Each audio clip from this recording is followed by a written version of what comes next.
जय नारायण स्टूडेंट्स। हम लोगों ने प्रीवियस लेक्चर में सीखा था कि ट्रायंगल्स क्या होते हैं, उसके पार्ट्स, क्लासिफिकेशन और मीडियन और एल्टीट्यूड के बारे में जाना था। ये जो स्टार्टिंग की कुछ चीज़ें थी वो आपने प्रीवियसली भी पढ़ी थी। वो एक इंट्रोडक्शन, एक रिवीजन के फॉर्म में आपको दोबारा से क्लास 7th में पढ़ाई गई। लेकिन जो मीडियन और आपकी एल्टीट्यूड था उसको मैंने आपको प्रीवियस वीडियो में एक्सप्लेन किया था। नेक्स्ट हम बात करेंगे, जो कि हमारे चैप्टर का नाम है ट्रायंगल एंड इट्स प्रॉपर्टी। तो ट्रायंगल तो हमने जान लिया कि ट्रायंगल क्या होता है। अब हम जानेंगे उसकी कुछ प्रॉपर्टीज़ के बारे में। यहाँ आप देख रहे हैं मैंने लिखा है exterior angle of a triangle and it's property. तो सबसे पहले तो ये जानिए कि एक्सटीरियर एंगल होता क्या है। मैंने एक ट्रायंगल लिया और इस ट्रायंगल के कितने एंगल होंगे? 3। ये हम लोगों ने ट्रायंगल एंड इट्स पार्ट में पढ़ा। तो ये तीनों एंगल इस ट्रायंगल के एंगल्स हैं। अब मुझे जानना है कि ये क्योंकि ये शेप के अंदर बने हैं, क्योंकि ये ट्रायंगल के इनसाइड है, अंदर है, दैट मीन्स इन तीनों को हम क्या कहेंगे? Interior angle. अब यहाँ इंटीरियर एंगल की बात मैम ने क्यों की? तो एक्सटीरियर की हो रही थी। लेकिन सबसे पहले जानिए कि इंटीरियर एंगल क्या होता है। ये होते हैं जो किसी भी शेप के अंदर एंगल्स बनते हैं, दैट इज इंटीरियर एंगल। और एक्सटीरियर एंगल क्या होगा? जो शेप के बाहर हो। अब शेप के बाहर तो कोई एंगल ही नहीं दिख रहा, तो वो बनेगा कैसे? वो तभी बनता है जब कोई लाइन सेगमेंट, जो ये लाइन सेगमेंट है जो दी हुई है, ये कुछ एक्सटेंड करती हैं, बढ़ती हैं आगे। सपोज मैंने इस लाइन सेगमेंट को आगे मूव कर दिया, तो जैसे ही ये मूव हुई तो एक बाहर एंगल बन गया, this is called exterior angle. मैंने इस लाइन सेगमेंट को बाहर मूव कर दिया, ये जो एंगल बना दैट इज एक्सटीरियर एंगल। मैंने इस लाइन सेगमेंट को यहाँ मूव कर दिया, जो ये एंगल बना वो क्या बना? Exterior angle. सपोज मैंने यहाँ मूव कर दिया, तो जो ये एंगल बना ये भी क्या है? Exterior angle. लेकिन ये एक्सटीरियर एंगल नहीं है, क्योंकि ये बाहर तो बन रहा है लेकिन ये किसी एक लाइन सेगमेंट को एक्सटेंड करने पे नहीं बन रहा है। ये जो भी लाइन सेगमेंट, जो भी एंगल एक्सटेंड करने पे, क्योंकि देखिए ये, तो हमेशा इस चीज को ध्यान रखना है कि कोई भी लाइन सेगमेंट जो बनी हुई है उसको जब हम एक्सटेंड करते हैं, जहाँ से वो चल रही है वहीं आगे हम मूव कराते हैं, तो जो एंगल बाहर की तरफ बनता है उसी को हम एक्सटीरियर एंगल बोलते हैं। अब एक्सटीरियर एंगल की प्रॉपर्टीज क्या है जो हमारे ट्रायंगल में यूज होनी है?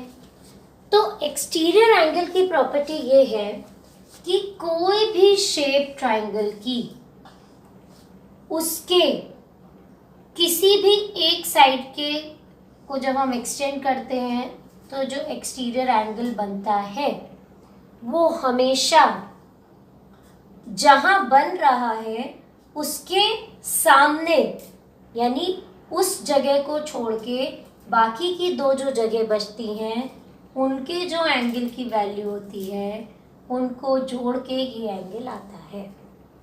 ये प्रॉपर्टी है। एक और शेप देख लीजिए, ये ट्रायंगल है।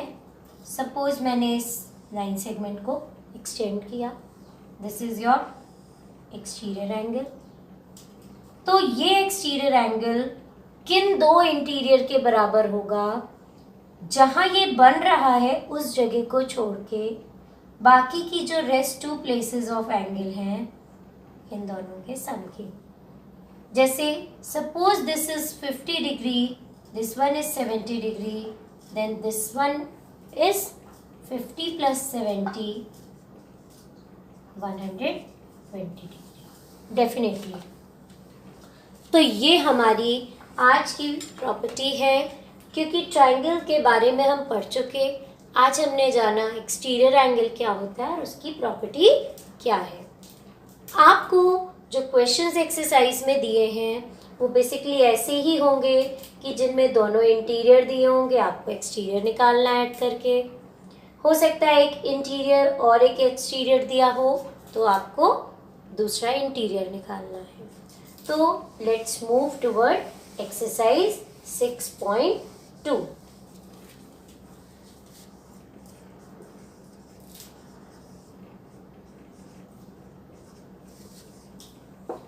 जो क्वेश्चन नंबर 1 है उसमें आपको कुछ शेप्स दी हुई हैं।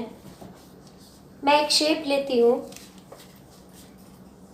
फिगर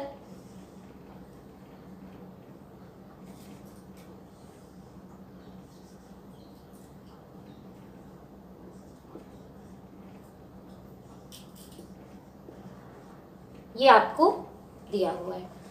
अब उसने आपसे कहा find the value of unknown exterior angle x। ये x कैसा है? एक्सटीरियर एंगल है, क्योंकि ट्राइंगल के बाहर बन रहा है, हमें इसी की वैल्यू निकालनी है। तो बाय एक्सटीरियर एंगल प्रॉपर्टी, जो एक्सटीरियर एंगल प्रॉपर्टी है वो क्या कहती है कि जहां वो एक्सटीरियर एंगल बन रहा है उसके ठीक अपोजिट, यानी उसकी जगह को छोड़ के बाकी के जो दो एंगल हैं उनके सम के बराबर होगा। तो इस रूल से x इक्वल्स टू 65 प्लस 45 क्या रूल है? बाय एक्सटीरियर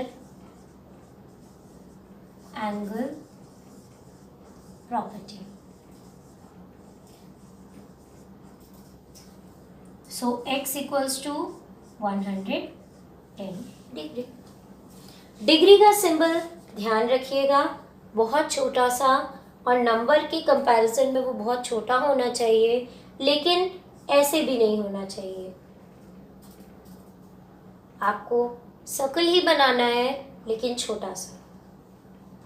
तो जो हमारे क्वेश्चन नंबर 1 है वो बेसिकली इसी पे बेस्ड है कि दोनों इंटीरियर एंगल की वैल्यू दी होगी, आपको एक्सटीरियर एंगल की वैल्यू निकालनी है by just adding them. Next question number 2।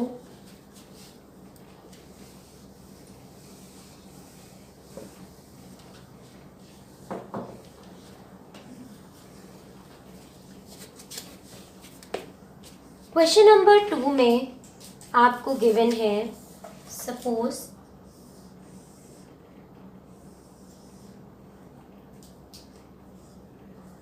Always remember कि आप जितनी भी फिगर कॉपी में बनाएंगे वो सारी पेंसिल की हेल्प से ही बनाएं। कोई भी बच्चा पेन से फिगर्स को ड्रॉ नहीं करेगा। आप पीडीएफ देखेंगे तो उसमें भी मैंने पेंसिल से ही ड्रॉ किया है। अब ये आपको इमेज दी है और क्वेश्चन क्या कह रहा है? Find the value of unknown interior angle. अब की बार जो अननोन इंटीरियर एंगल x, वो इंटीरियर को हमें निकालना है।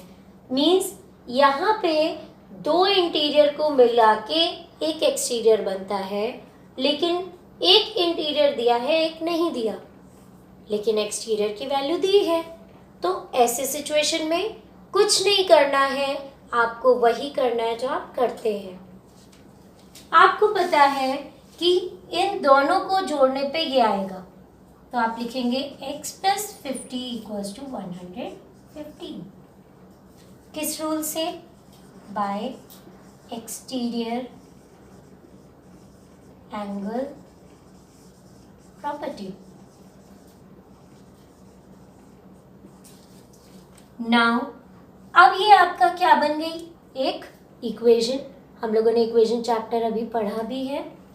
तो x यहीं रहेगा, 115 अपनी प्लेस पे है, ये 50 जब राइट हैंड साइड पे जाएगा तो माइनस हो जाएगा। x इक्वल्स टू कितना आएगा? 65 डिग्री। अगेन डिग्री का सिंबल नहीं भूलिएगा। तो बेसिकली एक्सरसाइज 6.2 में यही दो टाइप के क्वेश्चन हैं। पहला कि जिसमें इंटीरियर की दोनों की वैल्यू दी होगी, आपको एक्सटीरियर की वैल्यू उनको ऐड करके निकालनी है, या फिर दो इंटीरियर में से एक इंटीरियर दिया होगा और एक एक्सटीरियर दिया होगा, आपको उनको ऐड करके उस अननोन इंटीरियर की वैल्यू निकालनी है। हमेशा याद रखिएगा कि किसी भी ट्राइंगल में आपको ये प्रॉपर्टी लग रही है, ये तभी लगेगी जब एक्सटीरियर एंगल बिल्कुल अलग हो और इंटीरियर एंगल बिल्कुल अलग हो। यही यदि क्वेश्चन में ये और ये दिया होता तब आप ये प्रॉपर्टी नहीं लगा सकते थे। आप प्रॉपर्टी तभी लगाएंगे जब क्या सिचुएशन हो, जब आपको ये लगा हो कि दो इंटीरियर अपोजिट एंगल का सम एक एक्सटीरियर एंगल के बराबर होता है। ठीक है, तो ये बहुत ध्यान रखिएगा, जहां एक्सटीरियर एंगल दिया है उसकी प्लेस को छोड़ के ही दो इंटीरियर एंगल गिवन होने चाहिए। नेक्स्ट, आप इस एक्सरसाइज के यदि ट्राई दीज को देखेंगे तो इसमें ट्राई दीज में 2 क्वेश्चंस गिवन हैं। वो बेसिकली आपको यहाँ पे तो इमेजेस बनी हुई हैं, बट वहाँ पे आपको इमेज बनानी है। तो मैंने उनको क्वेश्चंस को भी आपके इसमें इंक्लूड किया है। मेरा पहला क्वेश्चन है, the two interior opposite angle of exterior angle of a triangle are 60 degree and 80 degree. Two interior opposite angles of an exterior angle, एक एक्सटीरियर एंगल के दो इंटीरियर एंगल कौन कौन दिए गए हैं? 60 degree and 80 degree. Both these are, ये दोनों क्या है? ये दोनों हमारे इंटीरियर एंगल गिवन है। Find the measure of exterior angle. जब हमें दो इंटीरियर अपोजिट एंगल गिवन है तो क्या हम एक्सटीरियर एंगल नहीं निकाल लेंगे? इट्स टू इजी, बट सबसे पहले we have to draw the image. तो हमने एक इमेज ड्रॉ की, हमने इसे एक्सटेंड कर दिया। This is 60 degree, this one is 80 degree. और क्योंकि हमने इन दोनों को इंटीरियर लिया है तो इसके ठीक सामने ये एक्सटीरियर हो जाएगा। इसे हमने x ले लिया क्योंकि इसी की वैल्यू हमें निकालनी है। अब हम लिखेंगे let exterior angle is equals to x। So x is equals to 60 plus 80, क्योंकि यहाँ पे कौन सी प्रॉपर्टी लग गई? By exterior angle property. Now x equals to 140 degree. तो इस तरीके से आप ये देखिए कि ये क्वेश्चन एग्जैक्टली सेम एक्सरसाइज 6.2 के क्वेश्चन नंबर 1 की तरह है, लेकिन अब आपको ये किस फॉर्म में दिया गया था? स्टेटमेंट के फॉर्म में। तो आप कंफ्यूज हो जाएंगे, डर जाएंगे। 4 लाइंस के स्टेटमेंट को जब आप पढ़ेंगे तो आप कहेंगे हम नहीं कर पाएंगे, लेकिन कहीं ना कहीं देखिए ये बहुत इजी था। इसमें कुछ नहीं करना था, बस क्वेश्चन नंबर 1 में ये इमेज बनी थी, आपने इसको सॉल्व किया। लेकिन इसमें क्योंकि ये एक स्टेटमेंट बेस्ड क्वेश्चन था तो इसमें आपने पहले इमेज बनाई देन सॉल्व किया। नाउ लास्ट क्वेश्चन,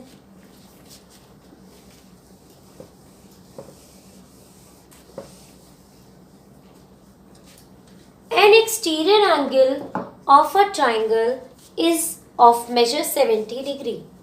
एक ट्राइंगल का एक्सटीरियर एंगल 70 डिग्री है and one of its interior angle opposite is measure 25 degree. लेकिन उनमें से एक इंटीरियर एंगल 25 डिग्री का है। Find the measure of other interior opposite angle. अब देखिए आपको इसने एक्सटीरियर एंगल की वैल्यू दी है, कितनी है? 70 डिग्री। और एक इंटीरियर एंगल की यानी ऑपोजिट इंटीरियर एंगल जो एक है उसकी मेजरमेंट दी है उसने 25 डिग्री, और वो पूछ रहा है कि दूसरा वाला जो सेकेंड इंटीरियर एंगल है उसकी वैल्यू क्या होगी। अब बेस्ट ऑप्शन है, हमें क्या करना है, हमें एक इमेज बनानी है। हमने एक इमेज बना ली। हमने कहा कि जो एक्सटीरियर एंगल है वो है 70 डिग्री। मैंने यहाँ 70 डिग्री लिख लिया, ठीक है। अब उसके बाद नेक्स्ट उसने बोला कि अब इसको आप ये बताइए कि कौन से दो एंगल्स होंगे जो इसके अपोजिट होंगे और इसके जिनको ऐड करने पे 70 आएगा। तो आप कहेंगे मैं यहाँ की प्लेस छोड़ दूँ, तो एक ये एंगल हो गया और एक ये एंगल हो गया। अब इन दोनों में से एक की मेजरमेंट है 25 डिग्री। सपोज मैंने ये 25 डिग्री ले लिया, तो ये क्या है, इसी को हमें फाइंड आउट करना है। हमने इसे x लेट कर लिया। अब हम लिखेंगे let interior angle is equals to x। अब इसको और इसको प्लस करने पे आएगा 70 by exterior angle property. Now ये एक इक्वेशन हो गई, 70 minus 25 x equals to 45 degree. तो इस तरीके से आप ये समझिए कि आपने सिर्फ ये नहीं कि किस समय इमेज बनी हुई हो तो कैसे सॉल्व करते हैं, ये आपने एक्सरसाइज 6.2 के क्वेश्चन नंबर 1-2 में सीखा। और उसी को स्टेटमेंट बेस्ड क्वेश्चन अगेन आप देखिए तो ये क्वेश्चन आपका क्वेश्चन नंबर 2 की तरह है एग्जैक्टली।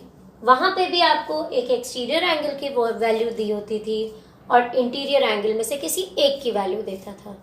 तो इसको हमने उसी प्रॉपर तरीके से सॉल्व किया है, बट डिफरेंस इतना है कि ये स्टेटमेंट फॉर्म में दिया था, पहले आपने इमेज बनाई।